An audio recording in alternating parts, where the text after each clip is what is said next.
नमस्कार दोस्तों। आज मैं सच्चिदानंद हीरानंद वात्स्यायन आज्ञे की कविता असाध्य वीणा प्रस्तुत करने जा रही हूँ। उम्मीद करती हूँ कि यह कविता आप सभी को बहुत ही पसंद आएगी। तो चलते हैं कविता की ओर। आ गए प्रियंवद कीस कंबली गुफा गेह, राजा ने आसन दिया, कहा कृत्य कृत हुआ मैं तात, पधारे आप। भरोसा है अब मुझको, साध आज मेरे जीवन की पूरी होगी। लघु संकेत समझ राजा का, गण दौड़े लाए असाध्य वीणा। साधक के आगे रख उसको, हट गए सभी की उत्सुक आंखें। एक बार वीणा को लख टिक गईं प्रियंवद के चेहरे पर। यह वीणा उत्तराखंड के गिरि प्रांतर से घने वनों में, जहाँ तपस्या करते हैं व्रतचारी, बहुत समय पहले आई थी। पूरा तो इतिहास न जान सके हम, किंतु सुना है वज्र कीर्ति ने मंत्र पूत जिस अति प्राचीन किरीट तरु से इसे गढ़ा था। उसके कानों में हिम शिखर रहस्य कहा करते थे। अपने कंधों पर बादल सोते थे, उस पर उसकी करी सुन्नों सी डालें। हिम वर्षा से पूरे वन यूथों का कर लेती थी परित्राण। कोटर में भालू बसते थे, केहरी उसके वलकल से कंधे खुजलाने आते थे। और सुना है जड़ उसकी जा पहुंची थी पाताल लोक। उसकी गृंध प्रमण शीतलता से फण टिका नाग वासुकी सोता था। उसी किरीट तरु से वज्र कीर्ति ने सारा जीवन इसे गढ़ा। हठ साधना यही थी उस साधक की, वीणा पूरी हुई साध साधना, साध ही जीवन लीला। राजा रुके सांस लंबी लेकर, फिर बोले मेरे हार गए सब जाने माने कलावंत। सबकी विद्या हो गई अकारथ दर्पचूर, कोई ज्ञानी गुणी आज तक इसे न साध सका। अब यह असाध्य वीणा ही ख्याति हो गई, पर मेरा अब भी है विश्वास, कृच्छ तप वर्ज वज्र कीर्ति का व्यर्थ नहीं था। वीणा बोलेगी अवश्य, पर तभी इसे जब सच्चा स्वर सिद्ध गोद में लेगा। तात प्रियंवद लोह या सम्मुख रही तुम्हारी वज्र कीर्ति की वीणा। यह मैं या रानी भरी सभाया, सब उदग्र पर्यसुत जनमात्र प्रतीक्षमाण। कीश कंबली गुफा गेह ने खोला कंबल, धरती पर चुपचाप बिछाया। वीणा उस पर रख पलक मूंद कर, प्राण खींच करके प्रणाम।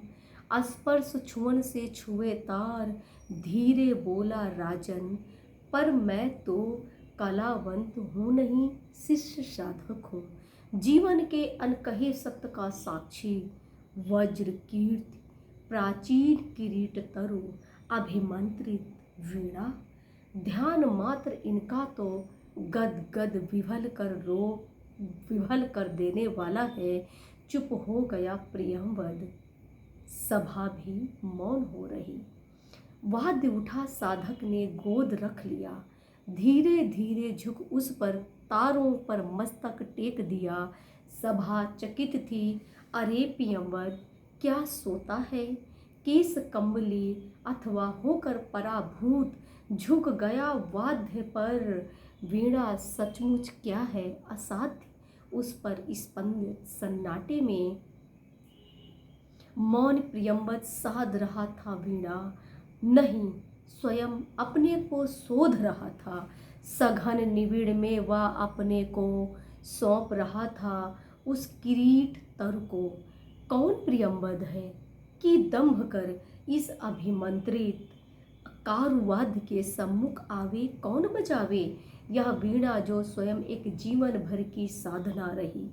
भूल गया था किस कंबली और राजा सभा को, कंबल पर अभिमंत्रित एक अकेलेपन में डूब गया था, जिसमें साक्षी के आगे था जीवित वही किरीट तरु, जिसकी जड़ वासुकी के फण पर थी आधारित, जिसके कंधे पर बादल सोते थे और कान में जिसके हिमगिरी कहते थे अपने रहस्य संबोधित कर उस तरु को करता था नीरव एकालाप प्रियंवद।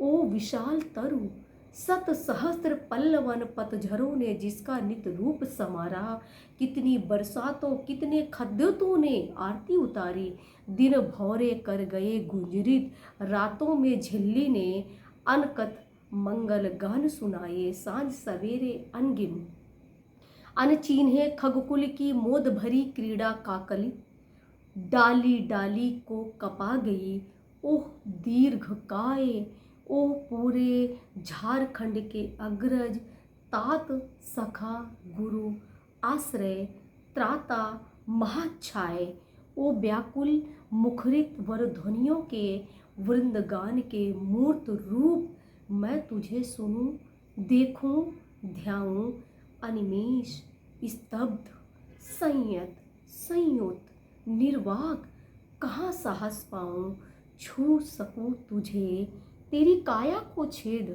बांध कर रची गई वीणा को, किस स्पर्धा से हाथ करे आघात, छीनने को तारों से एक चोट में वह संचित संगीत, जिसे रचने में स्वयं न जाने कितनों के स्पंदित प्राण रच गए।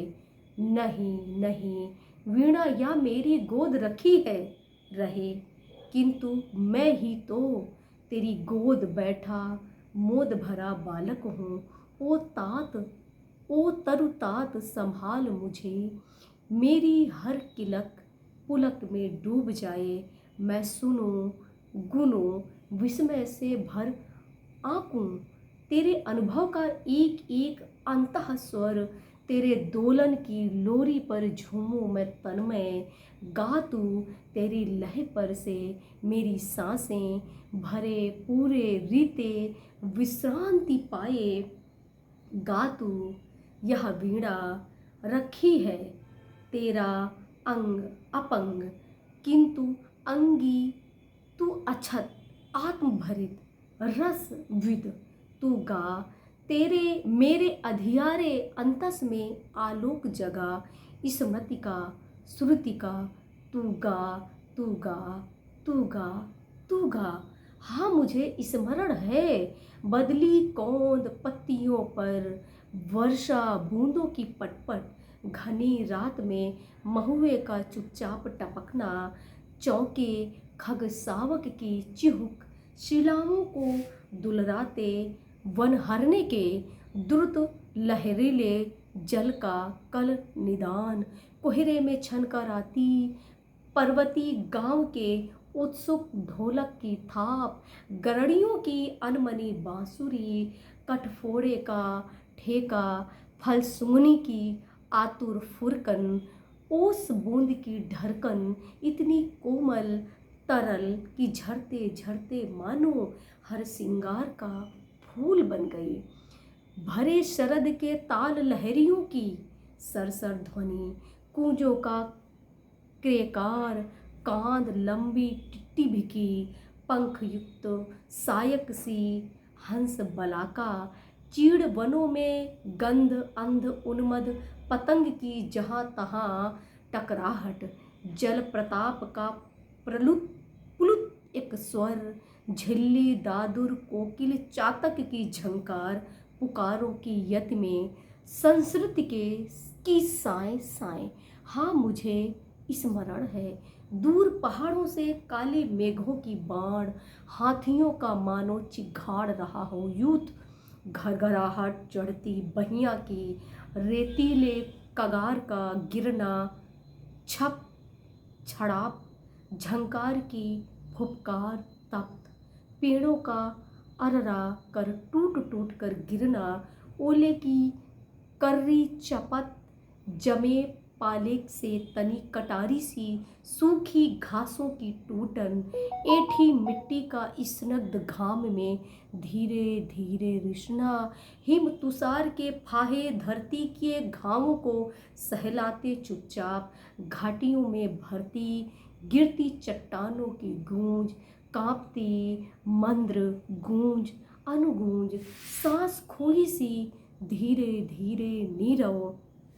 मुझे स्मरण है हरी तलहटी में छोटे पेड़ों की ओट पर ताल बंधे समय वन पशुओं की नानाविध आतुर तृप्त पुकारें, गर्जन, घोरघर, चीख, भूख, हुक्का, चिचियाहट, कमल, कुमुद पत्रों पर चोर पैर द्रुत धावित, जल पंखी की चाप, थाप दादुर की चकित छलांगों की, पंथी के घोड़े की टाप टाप अधीर अचंचल धीर, थाप भैंसों की भारी खुर की।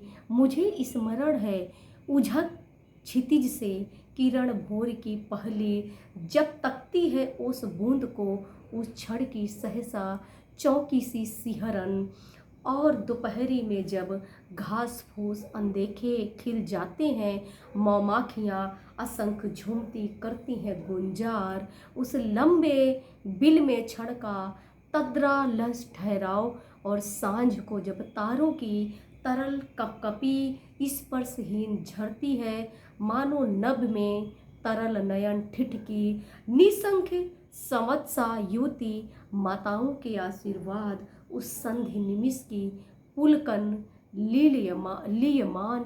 मुझे स्मरण है और चित्र प्रत्येक स्तब्ध विजड़ित करता है मुझको, सुनता हूँ मैं पर हर स्वर कंपन लेता है मुझ में, मुझको मुझ में सोख, वायु सा नाद भरा मैं उड़ता जाता हूँ। मुझे स्मरण है पर मुझको मैं भूल गया हूँ, सुनता हूँ मैं पर मैं तुमसे परे शब्द में लीयमान, मैं नहीं नहीं मैं कहीं नहीं।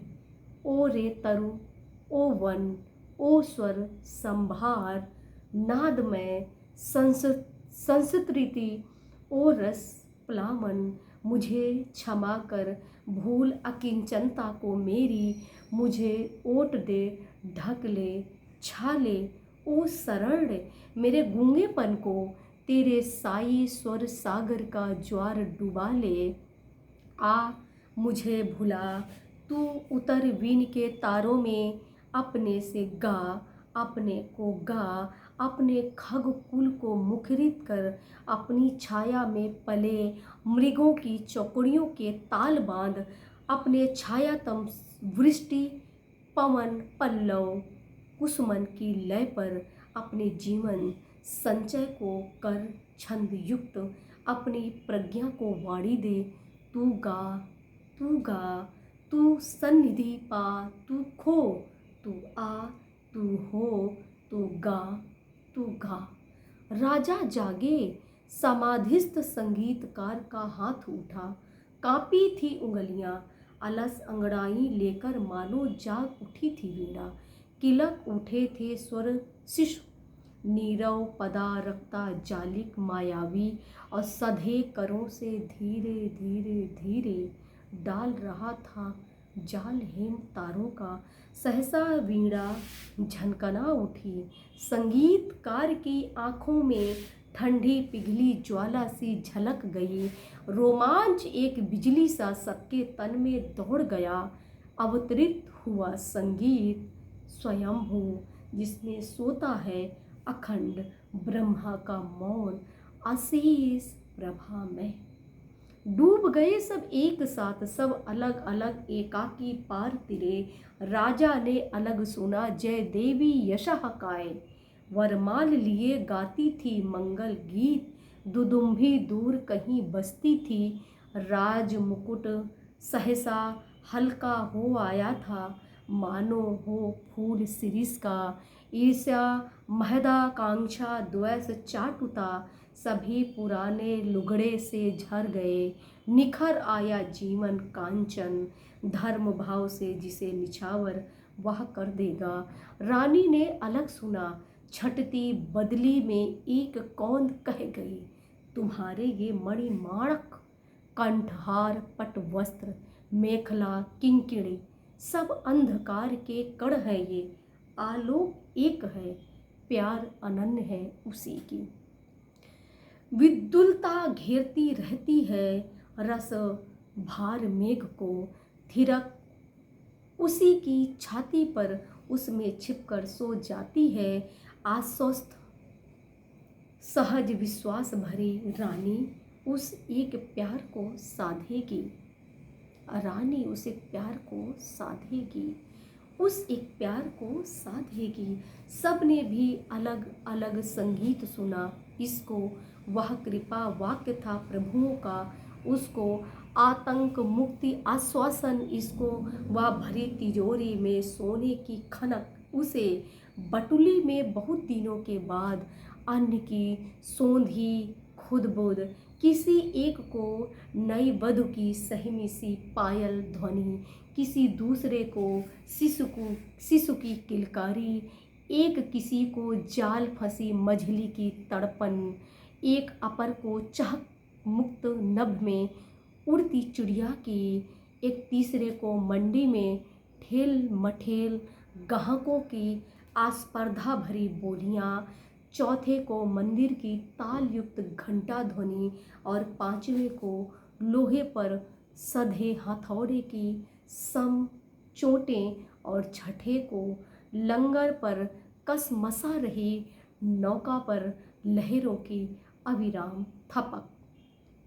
बटिया पर चमरौंधे की रूंधी ताप चाप सातवें के लिए, और आठवें को पुलिया की कटी में मेड़ से बहते जल की छुल छुल, इसे गमक नट्टिन की एड़ी के घुंघरू की, उसे युद्ध का ढोल, इसे संझा गोधुल की लघु टुनटुन, उसे प्रलय का डमरू नाद, उसको इसको जीवन को पहली अंगड़ाई पर, उसको महाद्रिम्भ विकराल काल। सब डूबे तिरे झिपे जागे हो रहे वंशवद स्तब्ध, इयत्ता सबकी अलग अलग जागी, संगीत हुई पा गई विलय, वीणा फिर मूक हो गई। साधु साधु राजा सिंहासन से उतरे, रानी ने अर्पित की सतलड़ी माल, जनता विभल कह उठी धन्य हे स्वर जित, धन्य धन्य। संगीतकार वीणा को धीरे से नीचे रख ढक मानो, गोदी में सोए शिशु को पालने पर डालकर मुग्धा माँ, हट जाएं दीठ से दुलराती उठ खड़ा हुआ। बढ़ते राजा का हाथ उठा करता आवर्जन, बोला श्रेय नहीं कुछ मेरा, मैं तो डूब गया था स्वयं शून्य में, वीणा के माध्यम से अपने को मैंने सब कुछ को सौंप दिया था। सुना आपने जो वह मेरा नहीं ना वीणा का था, वह तो सब कुछ की तथता थी महाशून्य, महामौन, अविभाज्य, अनात्त, अद्रवित, अप्रमेय, जो शब्दहीन सब में गाता है। नमस्कार कर मुड़ा प्रियंवद केश कंबली, लेकर कंबल गेह गुफा को चला गया। उठ गई सभा, सब अपने अपने काम लगे, युग पलट गया, युग पलट गया। प्रिय पाठक यो मेरी वाणी भी मौन हुई, प्रिय पाठक यो मेरी वाणी भी मौन हुई, मेरी वाणी भी मौन हुई। उम्मीद करती हूँ कि यह कविता आगे की आप सभी को ज़रूर पसंद आएगी। धन्यवाद।